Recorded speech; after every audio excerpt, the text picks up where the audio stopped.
Cherlapalli railway station సమీపంలో 3 country made pistols తో అనుమానంగా తిరుగుతున్న బీహార్కు చెందిన శివకుమార్ అనే వ్యక్తిని అరెస్ట్ చేశారు. నిందితుడి నుండి 3 country made pistols, 10 live round bullets, ఒక మొబైల్ ఫోన్ స్వాధీనం చేసుకున్నారు. నిందితుడు సొంత ఊరు బీహార్కు వెళ్లి హైదరాబాద్ నగరానికి తిరిగి వచ్చేటప్పుడు అక్రమంగా 3 కంట్రీ మేడ్ పిస్టల్స్ తీసుకుని వచ్చాడని సిపి సుధీర్బాబు వెల్లడించారు. నిందితుడు శివకుమార్ ని ఎన్డీపీఎస్ యాక్ట్ కింద అరెస్ట్ చేసినట్లు తెలిపారు.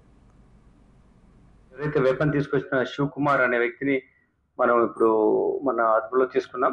ఆయన దగ్గర నుంచి 3 country made pistols, then live rounds 10 rounds అతను సీజ్ చేయడం జరిగింది. ఇతను ఫస్ట్ బీహార్ లో ఉన్న తర్వాత గుజరాత్ 2014 నుంచి 2022 వరకు గుజరాత్ లో ఉండి 2022లో మన దగ్గరకు వచ్చాడు. వచ్చి ఇక్కడ ఒక ఫ్యాక్టరీలో హమాలీగా పనిచేస్తున్నాడు. ఈ శివకుమార్ కు పాత నేరస్తుడు, ఇతనికి పాత క్రిమినల్ హిస్టరీ కూడా ఉంది. ఇంతకుముందు గాంజా కనెక్టెడ్ ఎన్డీపీఎస్ యాక్ట్ లో కూడా నేరస్తులో ఉన్నాడు. బీహార్ నుంచే తీసుకొచ్చి ఈ గాంజా కనెక్టెడ్ చాక్లెట్స్ అవి అమ్మాడు. దాంట్లో అతని మీద చర్లపల్లిలో కేసు కూడా రిజిస్టర్ చేయడం జరిగింది.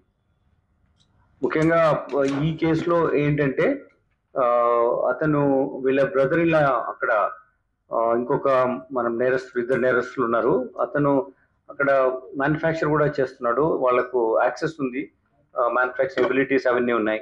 కృష్ణ పాస్వాన్ అని చెప్పేసి అతని దగ్గర నుంచి ఈ వెపన్ తీసుకుని వచ్చి మనకు ఇక్కడ 3 వెపన్స్ తీసుకుని వచ్చి ఇక్కడ అమ్మాలని ప్రయత్నం చేస్తున్నప్పుడు మన వాళ్ళు క్రెడిబిలిటీ అయింది. ఇతని దగ్గర నుంచి 3 weapons and 10 rounds 8mm rounds ను totally country made weapon and